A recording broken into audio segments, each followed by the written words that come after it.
Hello everyone, this is Aashima, Assistant Professor, Maharaja Agrasen School of Management, Maharaja Agrasen University, Baddi. In this presentation, we are going to discuss the topic of valid offer and its essential elements.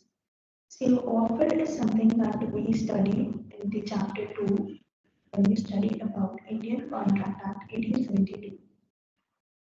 In this presentation, I am going to discuss about the meaning of offer, types of offer, and the essential elements of a valid offer. So let us start with the first part of the presentation, that is about the meaning of offer. Section 2, subsection A of Indian Contract Act defines offer as when one person signifies to another his willingness to do or to abstain from doing something with a view to obtaining the assent of other. Such act or abstinence is set as proposal, or what we commonly say offer. What offer means is when one person signifies his willingness, like he wants to do something, or he wants to say something, he wants to purchase something, means he has some willingness. And when that willingness is communicated to the other person with a view, with an intention, so that the other person accepts what you are offering them, that entire process is known as to be making a proposal or making an offer. Like if I see in this slide, this person is making an offer to this another person. He is asking him, if I sell my car for rupees 10k, would you purchase it?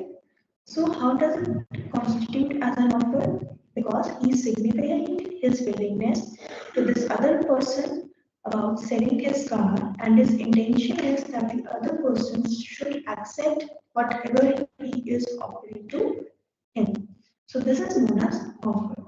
The one who makes the offer is known as proposer or offerer, and the one to whom the offer is made is known as offering.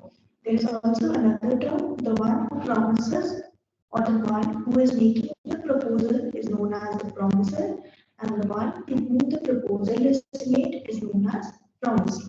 So offer अगर हम clear words में बात करें तो क्या है कि किसी को अपने विलिंगनेस कम्युनिकेट करना about some act and with that intention, इस intention से कि सामने वाला उस offer को accept कर ले. So this constitutes a valid offer. Now the next slide is about the types of offer. So offer has been classified into 7 types. We are going to discuss each one of these type of offers with a suitable example for C. So we have 7 types: express offer, implied offer, specific, general, cross, counter, and standard. Let us discuss them one by one. The first one is express offer. See, the word express itself means that when you express something in written or in oral. Like if you speak something or you explain your willingness by writing or reading or telling something, that is known as express. So express offer is an offer which is made by express words, spoken or written.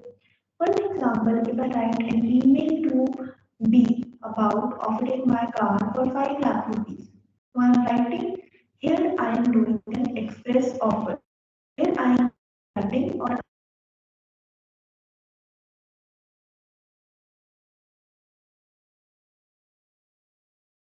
offer. So in this example, B tells Q, will you buy my car for rupees 700? This is in this B is basically talking to Q and telling him that please will you buy my car for rupees 700? So it means it is an express offer where you are expressing your offer either in a written form or by speaking to the another person. The opposite to this is implied offer. So implied का मतलब ऐसे भी क्या होता है, कोई चीज जो अपने आप imply हो रही है. अब depending upon the situation or depending upon the circumstances, which is itself implied upon you. So implied offer is that which is to be inferred or understood from the conduct of the parties or the circumstances of each particular case. Now, if I give you an example, when you go to a restaurant or having a lunch. It's not like you tell them that we'll have lunch here and then we'll pay you, so you provide us the lunch and we pay you. No, there is no express offer. You're not expressing anything there. But your conduct itself says that yes, you are there to eat and then afterwards you are there to pay.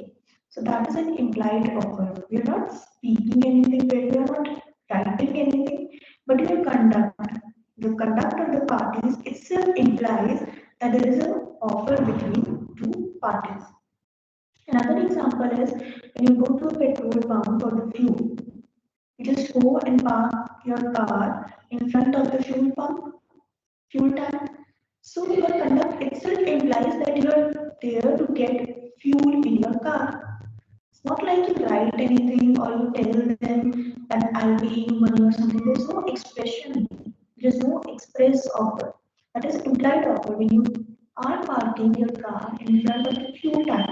That itself your conduct implies that you're there to get petrol from there.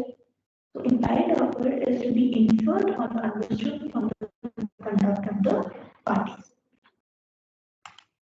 Next is specific offer. The name itself says specific. So specific is something that is done to a specific person or group. An offer made to a specific person or group is known as specific offer.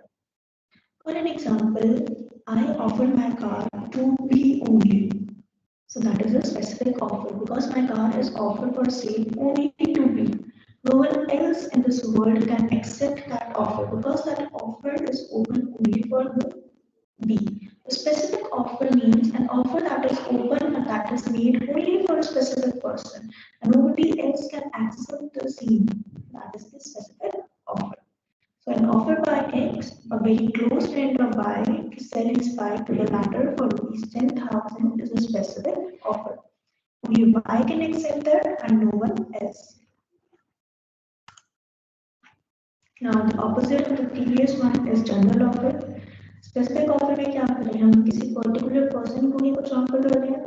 General offer उसका opposite है जहाँ पर हम किसी specific को नहीं बल्कि तो public एक general offer कर रहे हैं. For example, I lost my dog.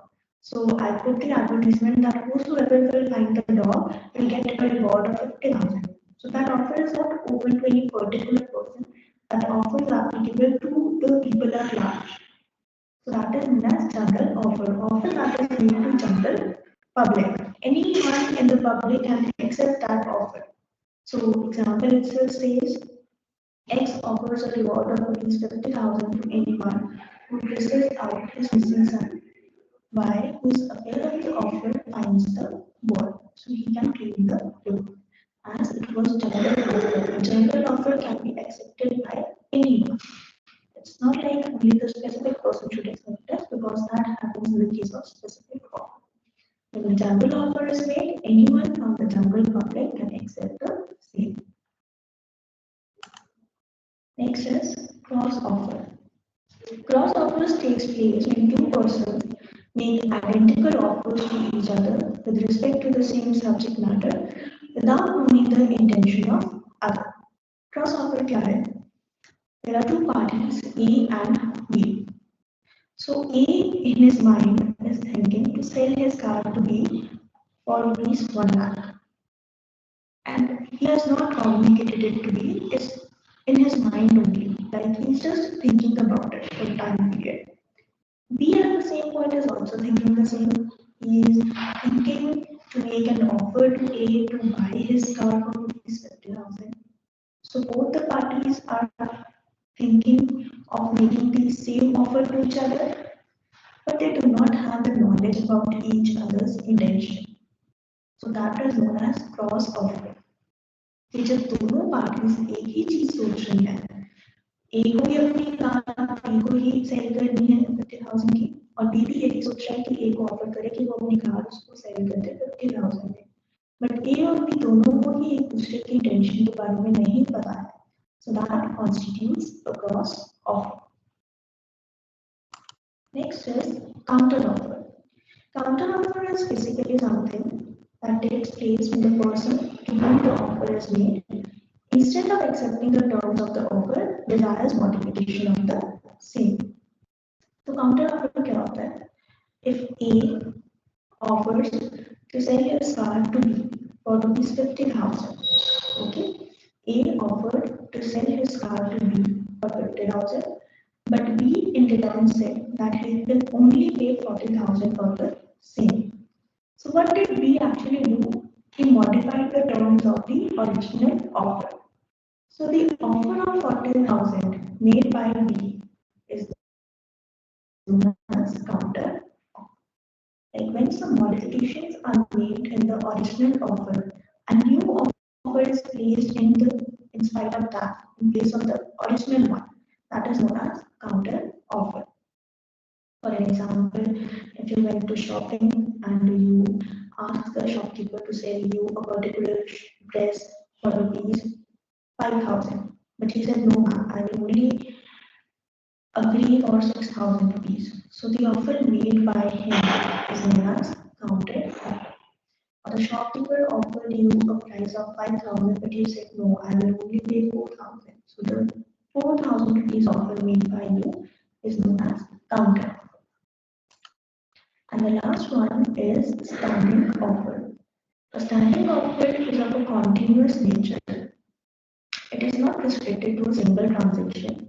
It applies to a series of future transactions.